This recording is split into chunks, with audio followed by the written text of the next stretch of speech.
butuh dipeluk. Dan ini dia mereka. Anak-anak ini ada di dalam mimpi Bapak John, ya. Jadi Bapak John tertidur dan bermimpi. Anak-anak ini kok berteriak, ada yang lapar, minta dipeluk, tapi mereka di mana?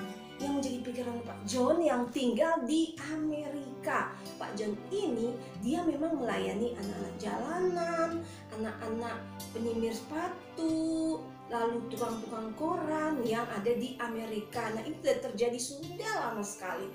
Tapi mimpi kali ini kok nyata. Dan Pak John mencari tahu, ya.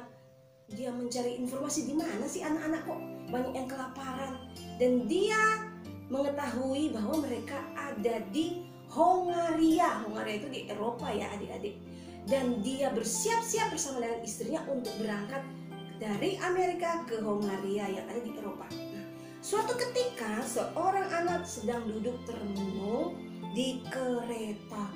Dia berpikir, wah kalau aku pulang masih aku dihajar lagi sama papaku, aku dipukul lagi, aku nggak mau pulang. Nah, anak ini namanya Kathleen Dobrison. Kathleen sering lari dari rumah karena kekejaman papanya. Lalu papanya juga suka mabok. Kalau mabok, wah dia nih sasarannya, dia dipukul. Dan Kathleen merasa, aduh aku nggak sanggup lagi. Dan dia lari dari rumah. Dia mau bebas, dia mau hidup seperti anak-anak yang lain yang punya keluarga, yang tidak suka dipukul oleh papanya. Di jalan dia bertemu, jadi dia lari rumah, ketemu teman-teman di jalan, ya. Hidup di jalan tuh nggak enak adik-adik. Karena apa? Dia mencari makannya dari sisa-sisa restoran. Kalau ada orang makan di restoran, selesai makan mereka masuk, mereka ambil sisa-sisa, mereka makan. Lalu di jalanan itu juga ada kepala geng. Jadi mereka tuh, anak-anak jalanan itu ada kepala gengnya, ketuanya suruh-suruh, ayo kamu mencuri di sana, kamu pergi ke sana. Nah, anak-anak ini karena di jalan terbiasa, ya, hidup nggak teratur, sembarangan, suka-suka hati. Karena mereka tidak ada orang tua, mereka pikir suka-suka hati aku. Nah, Kathleen juga begitu. Dia sama ikut teman-teman yang mencuri, dia ikut. Mereka pergi ke sana, dia ikut. Dan mereka tidur di bawah kolong jembatan, mereka nggak mandi, hidup nggak teratur. Wah, pokoknya sangat jelek banget, ya adik-adik, ya. Dan di negara itu rupanya orang-orang juga suka berdemo. Kami ingin bebas, kami ingin mendapatkan hidup yang layak. Karena apa, adik-adik? Di negara itu rupanya listriknya nggak ada, airnya susah, apalagi buat makan. Semua orang mengeluh, ibu, bagaimana makan untuk anak-anakku? Bagaimana bapak-bapak mencari pekerjaan yang sangat sulit? Jadi waktu itu orang-orang berdemo minta supaya mereka bisa mendapatkan kehidupan yang lebih baik. Ketika sendiri Kathleen datang ke taman. Di sana kan ada taman di mana banyak anak-anak beserta keluarganya, ada orang tuanya tuh main bersama. Kata Kathleen begini, dia merenung, seandainya aku seperti anak-anak itu, pasti aku akan bahagia, senang. Tapi sekarang, itu yang ada di pikiran Kathleen, di hati dia. Dia ingin sekali punya keluarga yang bahagia, ya, ada papanya, mamanya, adik-adiknya, dan dia teringat akan adik-adiknya yang ada di rumah, mamanya yang dia tinggalkan. Tapi kalau dia ingat papanya, wah, dia nggak mau pulang ke rumah.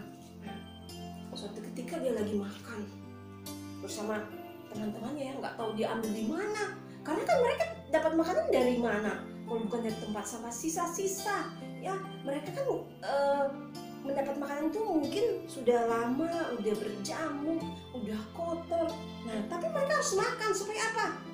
Bisa dapat kekuatan. Kalau nggak makan gimana? Nah, dalam mereka berkumpul seperti ini, dia lagi makan. Kapan Tuhan? Kapan seperti ini berakhir?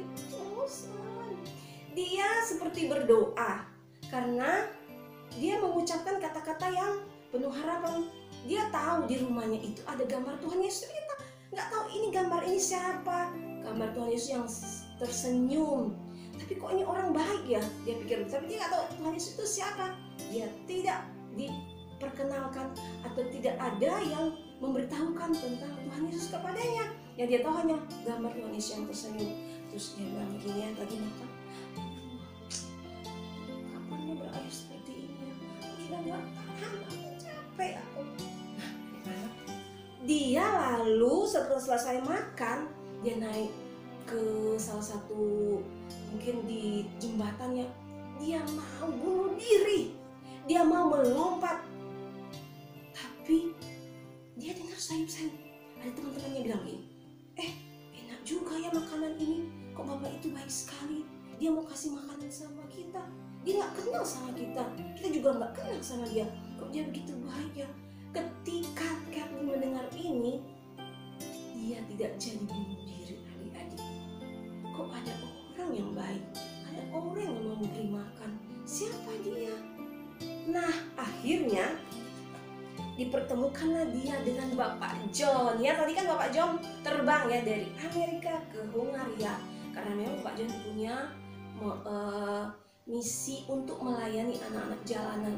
Bertemu dengan Bapak John adalah satu hal yang sangat membahagiakan bagi Kathleen. Kenapa? Karena dia bertemu dengan seseorang yang sangat peduli sama dia.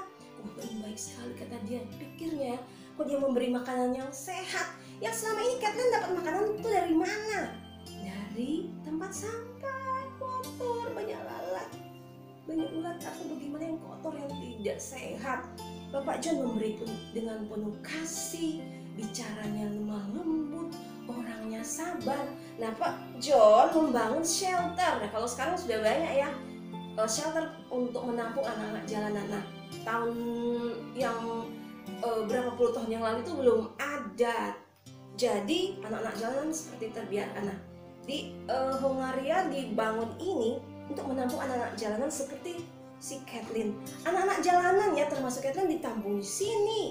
Mereka diajarkan hidup teratur, hidup sehat, bicaranya yang baik. Karena anak-anak ini suka maki, sembarangan, nggak mau diatur. Dan Kathleen mau ikuti semua itu karena Pak John membimbingnya dengan penuh kasih, penuh kesabaran. Dan yang paling membuat Kathleen ini selalu ingin dekat dengan Pak John adalah Kathleen ini boleh memanggil Papa. Wah, dia sudah lama tidak memanggil Papa. Kalau dia ingat papanya yang di rumah, waduh, rasanya kok sakit hati dia ya, suka memukul. Tapi papa yang ini tidak sama sekali, penuh kasih sayang. Dia, Pak John, mengerti akan si Kathleen, penuh tutur katanya lemah lembut. Pak John juga menghargai Kathleen. Nah, dan yang paling penting pada saat itu, Kathleen belajar tentang Tuhan Yesus.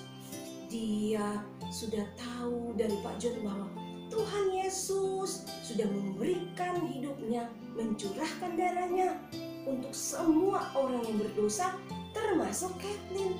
Dan bagi yang percaya kepada Tuhan Yesus akan diselamatkan. Wah, jadi Tuhan Yesus yang ada di rumahnya itu, gambarnya yang dia lihat itu adalah Tuhan Yesus yang selalu tersenyum, selalu menantikan semua anak untuk datang kepada Tuhan Yesus ya. Di firman Tuhan mengatakan, Mazmur 111 ayat 10, kakak baca ya. Permulaan hikmat adalah takut akan Tuhan. Jadi Kathleen mentaati apa yang dikatakan oleh Pak John karena Tuhan merubahnya. Tuhan membuat dia melalui hal-hal yang sulit, melupakan masa lalunya dan mendapatkan hidup yang baru. Dia kemudian melayani Tuhan Yesus. Dia melayani, dia memberikan hidupnya sehingga hidupnya bisa berarti tidak hanya buat Pak John, tetapi bagi anak-anak yang belum pernah mendengar tentang Tuhan Yesus. Nah, Kathleen menyerahkan hidupnya. Bagaimana dengan kamu? Tuhan ingin merubah kamu. Tuhan ingin membuat masa depan kamu lebih baik. dengan satu hal, yaitu percaya sungguh-sungguh kepada Tuhan, meninggalkan kebiasaanmu. Kan anak-anak sekarang lagi di rumah yang sembarangan, ngomongnya kotor, tidak taat aturan, merubah semuanya menjadi anak yang takut akan Tuhan, memuliakan nama Tuhan, sehingga banyak anak-anak yang diselamatkan. Biarlah cerita ini menjadi berkat bagi kita semua. Terima kasih, Tuhan Yesus memberkati.